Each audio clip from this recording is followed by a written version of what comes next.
Good morning to all. Bharat की भूगोल की कक्षा में आपका पुनः स्वागत है। आज हम आपके समक्ष भारत के अपवातंत्र एवं प्रतिरूप का अध्ययन करेंगे। कई बार विद्यार्थी अपवातंत्र एवं अपवा प्रतिरूप को समानार्थी समझ लेते हैं और जब प्रश्न के अंदर पूछा जाता है अपवातंत्र या अपवा प्रतिरूप के बारे में तो दोनों को समानार्थ समझने के कारण अपवातंत्र की जगह अपवा प्रतिरूप और अपवा प्रतिरूप की जगह अपवातंत्र का उत्तर वो देकर आ जाते हैं। इसलिए ये जरूरी है कि हम अपवा तंत्र एवं अपवा प्रतिरूप के मध्य में जो अंतर पाया जाता है उसको समझकर इसको व्यापक रूप से आज हम यहाँ अध्ययन करेंगे। जब अपवा तंत्र की बात की जाती है तो ये अपवा तंत्र एक व्यापक शब्दावली है जिसके अंदर नदी के विकास से लेकर उसकी उत्पत्ति से लेकर उसके विकास की समस्त अवस्थाओं का अध्ययन किया जाता है। उस नदी की उत्पत्ति और उसके विकास के अंदर जो विभिन्न जो कारक हैं, चाहे वो जियोलॉजिकल स्ट्रक्चर हो या ढाल हो, नदी के अंदर पानी की जो मात्रा हो या किसी विभिन्न क्षेत्रों के अंदर जो चट्टानें पाई जाती हैं उसकी प्रकृति व संरचना हो, उन सब चीज़ों का अध्ययन यहाँ किया जाता है। जब हम प्रतिरूप की बात करते हैं तो चूंकि अपवा तंत्र एक व्यापक शब्दावली है तो अपवा प्रतिरूप अपवा तंत्र का ही एक हिस्सा है, क्योंकि नदी और उसकी सहायक नदियों के मिलने से जो एक ज्यामितीय विन्यास बनता है, एक जो जियोमेट्रिक स्ट्रक्चर बनता है, उसको हम प्रतिरूप कहते हैं, ड्रेनेज पैटर्न कहते हैं। यानी नदी के विकास की अवस्थाओं का ही जो प्रतिफल होता है या उस विकास के अंदर ही जो प्रतिरूप जो बनता है नदियों का, वो समाहित होता है। आज हम इनको दोनों ही चीज़ों को एक सामान्य जानकारी के साथ पढ़ने के बाद भारत की जो विभिन्न नदियां हैं उसका अध्ययन हम करेंगे और इन सब को हम एक अलग अलग स्लाइड के माध्यम से समझने की कोशिश यहाँ करेंगे। जब हम अपवा तंत्र की बात कर रहे हैं तो और या प्रतिरूप की हम बात कर रहे हैं तो उनको परिभाषिक स्तर पर देखना जरूरी है। यहाँ हमने बताया है कि अपवा तंत्र एक व्यापक शब्दावली है जिसमें नदी की उत्पत्ति से लेकर उसके विकास की समस्त अवस्थाओं का अध्ययन किया जाता है। अपवा प्रतिरूप का अध्ययन भी अपवा तंत्र के अंदर ही समाहित है। किसी क्षेत्र का अपवा तंत्र जो होता है वो उसके ऊपर जो जियोलॉजिकल जो टाइम है, वो चट्टानों की प्रकृति, संरचना, स्थलाकृति, ढाल, बहते हुए जल की मात्रा और बहाव की अवधि, इन सब के ऊपर किसी भी क्षेत्र का जो अपवा तंत्र है वो निर्भर करता है। एक नदी विशिष्ट क्षेत्र से या एक नदी व उसकी सहायक नदियों का जो जल है एक विशिष्ट क्षेत्र के जल को समाहित किए हुए होता है, जिसे कि हम जल ग्रहण क्षेत्र या कैचमेंट एरिया कहते हैं। और ये जो नदी और उसकी सहायक नदियों का जो अपवा क्षेत्र होता है उसको हम अपवा द्रोणी भी कहते हैं। और वह अपवा द्रोणी जो एक क्षेत्र के जल को अन्य से अलग करती है, वह सीमा या वो भौगोलिक उच्चावत जो एक नदी के अपवा कैचमेंट एरिया को दूसरी नदी के कैचमेंट एरिया से अलग करता है, उसे हम जल विभाजक या वाटरशेड के नाम से जानते हैं। प्रवाह बेसिन एक सागर में गिरती है, उसको हम एक नदी का जो तंत्र होता है, जो अपना नदी में जो जल है जो एक विशिष्ट दिशा के अंदर ले जाकर अपना पानी समुद्र के अंदर गिराता है, उसको हम ड्रेनेज सिस्टम कहते हैं। बंगाल की खाड़ी का प्रवाह तंत्र कह लीजिए, अरब सागर का प्रवाह तंत्र कह लीजिए। जब हम अपवा प्रतिरूप की बात करते हैं तो हमने पूर्व में परिभाषा में कहा है कि अपवा तंत्र का ही में ही अपवा प्रतिरूप समाहित है। किसी नदी रेखीय स्वरूप को हम प्रवाह रेखा या ड्रेनेज लाइन कहते हैं, और जब कई ड्रेनेज लाइंस का जो योग होता है उसको हम ड्रेनेज नेटवर्क के नाम से जानते हैं। किसी नदी बेसिन में प्रवाह जाल का दृश्य स्वरूप को ही हम जो है ड्रेनेज पैटर्न कहते हैं, या अन्य भाषा में कहें नदी व उसकी सहायक नदियों के द्वारा निर्मित जो ज्यामितीय विन्यास होता है उसको हम अपवा प्रतिरूप या ड्रेनेज पैटर्न के नाम से जानते हैं। जो अपवा तंत्र होता है, अगर हम उसका वर्गीकरण करें तो मुख्यतः अपवा तंत्र दो प्रकार का होता है, एक क्रमवर्ती और एक होता है अक्रमवर्ती, सिक्वेंट स्ट्रीम और इनसिक्वेंट स्ट्रीम्स। जब हम क्रमवर्ती तंत्र की बात करते हैं तो वहां पर जो नदी तंत्र का विकास होता है वो ढाल के अनुरूप होता है। नदियां ढाल के अनुरूप प्रवाहित होती हैं, यानी उनके ऊपर भूमिकीय संरचना का प्रभाव नहीं पड़ता, या मैं ये कहूँ कि उसके साथ ही उनका समायोजन हो जाता है। ढाल के अनुरूप ही जो नदियां हैं वो प्रवाहित होने लग जाती हैं। इसके अंदर मुख्यतः जो अनुवर्ती, परवर्ती, प्रति अनुवर्ती नवानुवर्ती जो अपवा तंत्र होता है वो समाहित होता है। इसको हम अलग एक स्लाइड से फिर समझेंगे।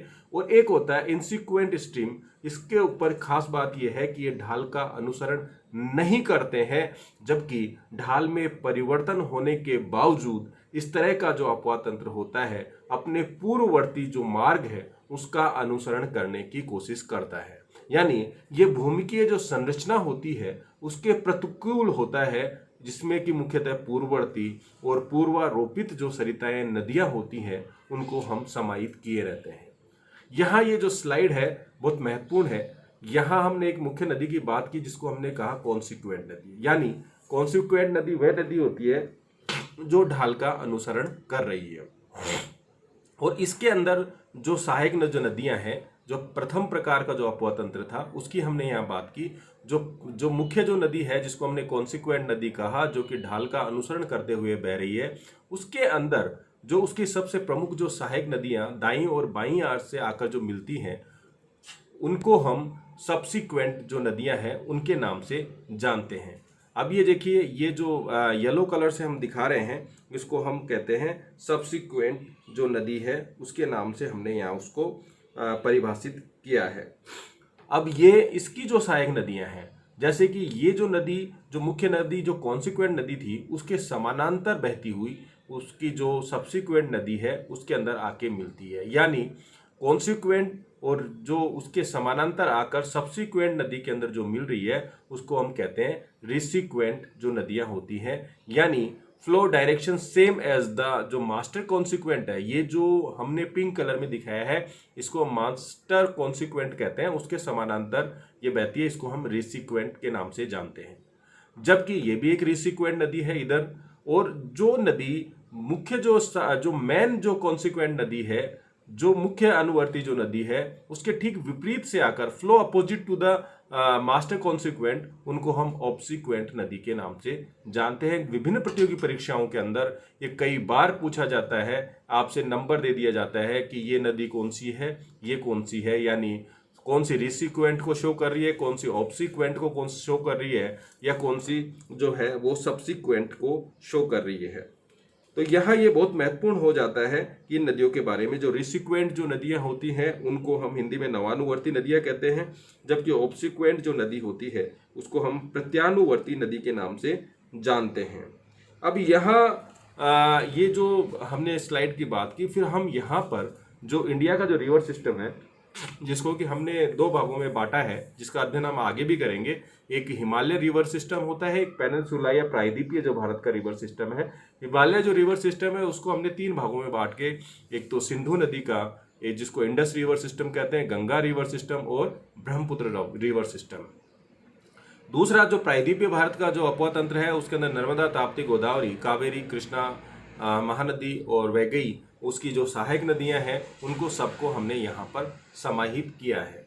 अब हमने भारत का जो अपवा तंत्र की हमने बात की, तो जो हमने अपवा तंत्र के दो प्रकार बताए उसके अंदर भी एक जो अपवा तंत्र था जिसको हमने एक तो इनसिक्वेंट स्ट्रीम्स की बात की, एक सिक्वेंट स्ट्रीम्स की बात की। तो यहाँ उन दोनों को ही हम अध्ययन करेंगे जब यहाँ बात करते हैं पूर्ववर्ती नदी अपवा तंत्र जो होता है, जिसको हमने इनसिक्वेंट उसके अंदर रखा था। एंटीसीडेंट रिवर्स जो होती हैं वे नदियाँ होती हैं जो ढाल का अनुसरण नहीं करती, यानी उच्चावच में परिवर्तन के बाद भी वो नदियाँ जो उनका पूर्व के अंदर जो मार्ग था उसी का वो अनुसरण करती हैं। हिमालय की बहुत सारी इस तरह की नदियाँ हैं जो कि जिनकी विकास या उत्पत्ति हिमालय के निर्माण से पूर्व में हो गया था और वो उत्तर से दक्षिण या दक्षिण पश्चिम की तरफ अपना जल जो बहा कर लेके जा रही थी, उसके ऊपर जो उच्चावच का जो विकास हुआ, हिमालय का जो निर्माण हुआ, उसका प्रभाव नहीं पड़ा। उन्होंने निरंतर लंबवत कटाव करते हुए अपने पूर्व मार्ग का अनुसरण किया। तो इसलिए कि इन नदियों को हम पूर्ववर्ती नदियों के नाम से जानते हैं। अगर हम उदाहरणार्थ की बात करें, सिंधु नदी है, सतलज नदी है, ब्रह्मपुत्र जो नदियां हैं, इन्होंने वृहद हिमालय को काट कर अपनी पूर्व की जो दिशा है उसे बनाए हुए रखा। इसलिए इन नदियों का जो अपवा तंत्र है उसको हम पूर्ववर्ती नदी अपवा तंत्र के अंदर शामिल करते हैं। इन्होंने वृहद हिमालय को काटकर बड़े बड़े खड्डों का, गॉर्ज का निर्माण किया और अपने पूर्व के मार्ग का अनुसरण किया। अगर हम देखें, सिंधु नदी जो गार्ज है वो जम्मू कश्मीर में अंदर सिंधु गार्ज के नाम से सिंधु नदी ने बनाया। आपके सतलज नदी जो सिपकला जो दर्रा है वो हिमाचल प्रदेश के अंदर काट के सतलज नदी के द्वारा और कोरबा गार्ज ब्रह्मपुत्र नदी द्वारा अरुणाचल प्रदेश के अंदर निर्माण किया गया, जिससे कि उन नदियों ने उच्चावचों के विकास के साथ साथ लंबवत अपरदन का अनुसरण करते हुए पूर्ववर्ती मार्ग को यथावत बनाए रखने की कोशिश की। अब हम बात करें कि जब हिमालय का जो है निर्माण एक क्रमिक अवस्था में हुआ, वृहद हिमालय, मध्य हिमालय, शिवालिक, तो ये जो नदियां थी, इसके बाद जो हिमालय का वृहद हिमालय का निर्माण हुआ, उसके बाद वहां पर ग्लेशियर्स का निर्माण हुआ और वहां से विभिन्न जो नदियां हैं उनकी उत्पत्ति हुई। उन्होंने ढाल का अनुसरण भी किया। तो जो वृहद हिमालय के संदर्भ में यहाँ जो हमने बात की है, यमुना, गंगा, काली, गंडक, कोसी, ये नदियां जो हैं इनका जो निर्माण था वृहद हिमालय के निर्माण के बाद हुआ, जैसे यमुनोत्री ग्लेशियर से, गंगोत्री ग्लेशियर से।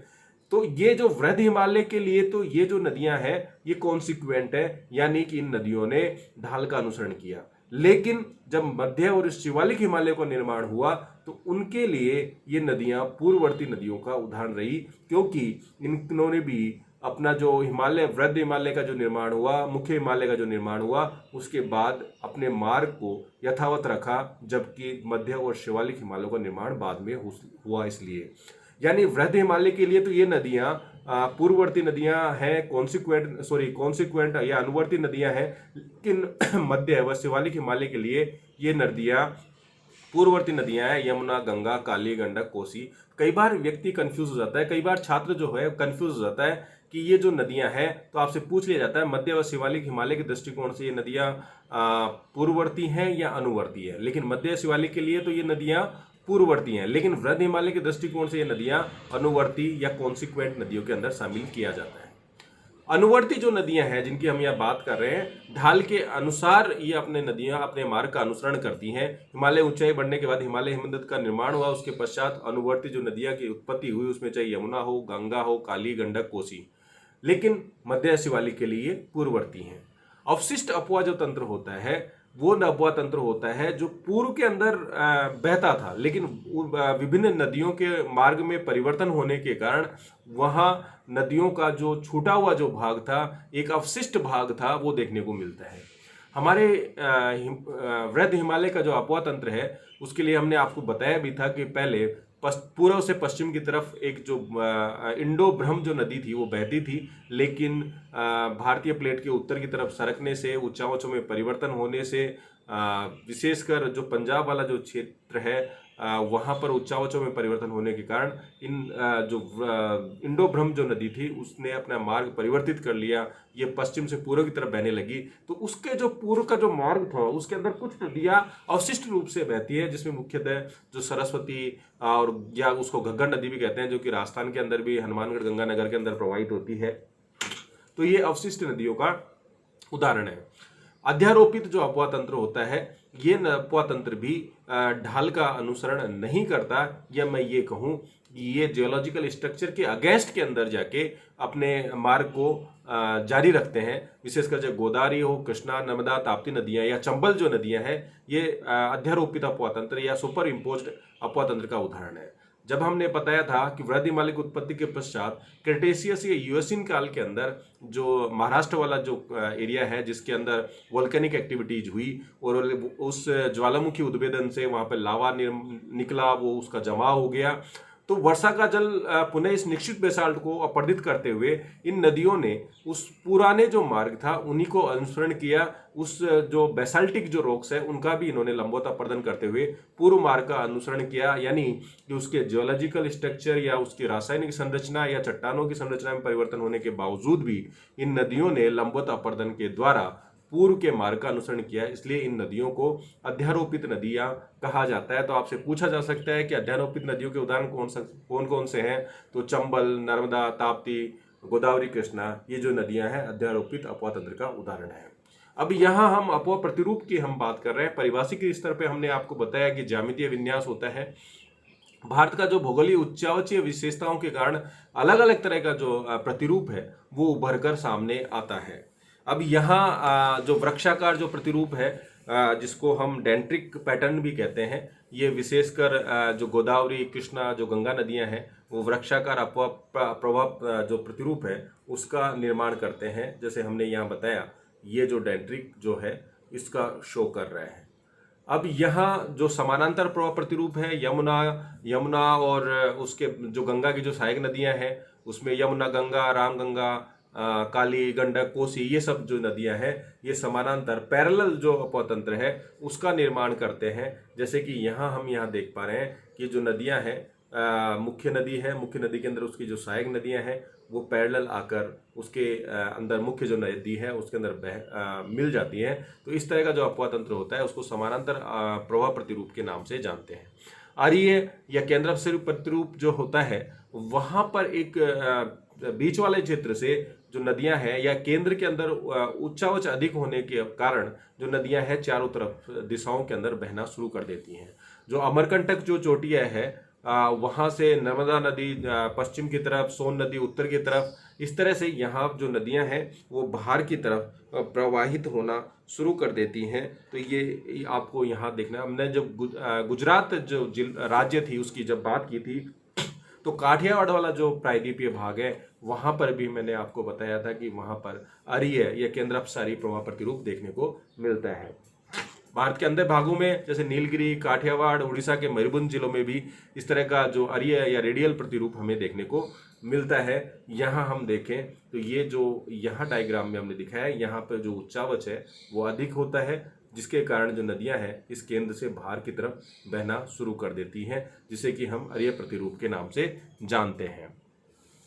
अब जो केंद्राभिसारी जो नदियां होती हैं, यानी चारों तरफ जो उच्चावच अधिक होता है जबकि बीच वाला जो भाग होता है वहां पर उच्चावच कम होने के कारण चारों तरफ से जो नदियां हैं उस केंद्र की तरफ बहना शुरू कर देती हैं। तो उस तरह का जो अपवाह प्रतिरूप होता है उसको हम केंद्राभिसारी प्रतिरूप कहते हैं। चाहे आप चिल्का झील को ले लीजिए जिसके अंदर दया व भार्गवी नदियां आकर गिरती हैं, या आप सांबर झील को ले लीजिए जिसको हम आंतरिक प्रवाह भी कहते हैं। यहाँ पर झील के अंदर ढाल नीचे होने के कारण, वहाँ उच्चावच कम होने के कारण चारों तरफ की जो नदियां हैं अपना पानी वहाँ लाकर गिराती हैं। तो चिल्का और सांबर झील इसका मुख्य उदाहरण है। पूर्ववर्ती नदियां हमने हिमालय के संदर्भ में बात की, अध्यारोपित नदियों की बात की, चंबल, नर्मदा, ताप्ती की बात की। आंतरिक प्रवाह एक तरह से जो केंद्राभिसारी जो प्रवाह प्रतिरूप होता है वो एक आंतरिक प्रवाह प्रतिरूप को भी शो करता है। यहाँ हमने विभिन्न जो अपवाह प्रतिरूप हैं, चाहे वो डेंट्रिक हो या वो आपके समानांतर हो या ट्रेलाइज पैटर्न हो यानी जालीनुमा प्रतिरूप हो, अरीय प्रतिरूप हो, केंद्राभिसारी एनुलर प्रतिरूप हो, जिसको वलयाकार प्रतिरूप या वृत्ताकार प्रतिरूप कहते हैं। तो ये जो अपवाह प्रतिरूप है ये उसको हम शो कर रहे हैं। यहाँ अन्य जो एग्जॉस्टिक प्रवाह प्रतिरूप होता है जिसमें नदियाँ अधिक वर्षा वाले क्षेत्र से निकलकर जहाँ पे ड्रायर एरिया जो होते हैं वहाँ पर प्रभावित होती हैं। विशेषकर जो गोदावरी है, कृष्णा नदी जो नदियां हैं, इसका जो पश्चिमी जो भाग है वहां पर वर्षा अधिक होती है पूर्वी भाग की तुलना में, यानी ये अधिक वर्षा से जो जल है वो कम वर्षा वाले क्षेत्रों की तरफ लेके जाती हैं। तो इस तरह के जो एग्जॉस्टिक जो ड्रेनेज पैटर्न है वहां पर देखने को मिलता है। आयताकार प्रवाह प्रतिरूप की हमने बात की तो छोटा नागपुर पठार पर जो कन्नहर और उसकी जो सहायक नदियों का जो प्रतिरूप देखने को मिलता है वो आयताकार प्रतिरूप है। गुम्फित जो होता है प्रवाह प्रतिरूप जो होता है गंगा तथा ब्रह्मपुत्र की जो निचली घाटियों में सरिताओं का जो विशाखन होता है, यानी वहां पर जो अलग अलग शाखाओं में बढ़ जाती हैं, तो वहां का जो प्रतिरूप हमें देखने को मिलता है उसको गुम्फित प्रवाह प्रतिरूप हम कहते हैं। जालीनुमा प्रवाह प्रतिरूप की बात करें तो पर्वतों के ढालों के ऊपर इस तरह का जो प्रतिरूप होता है कि मुख्य नदी, उसकी सहायक नदियों की भी सहायक जो नदियां वहां कर मिलती है, तो वहां पर एक जालीनुमा जैसा प्रतिरूप विकसित हो जाता है। तो हमने आज यहाँ पर अपवाह तंत्र और अपवाह प्रतिरूप की एक सामान्य जानकारी आप लोगों को हमने दी। इससे हमें ये पता चलता है कि किसी भी क्षेत्र का जो अपवाह तंत्र होता है या प्रतिरूप होता है उसके ऊपर वहाँ का जियोलॉजिकल स्ट्रक्चर, स्लोप, वहाँ पर बारिश की मात्रा, इन सब चीज़ों का जो प्रभाव है वहाँ पर दृष्टिगत होता है।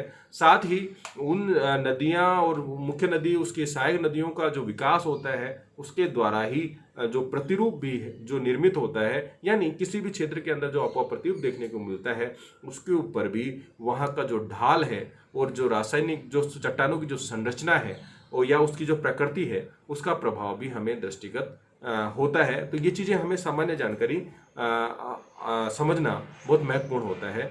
आज हम इसके बाद जो आपको वीडियो मैं शेयर करूँगा उसके ऊपर हम भारत की जो विभिन्न नदियाँ हैं उसके बारे में हम चर्चा करेंगे।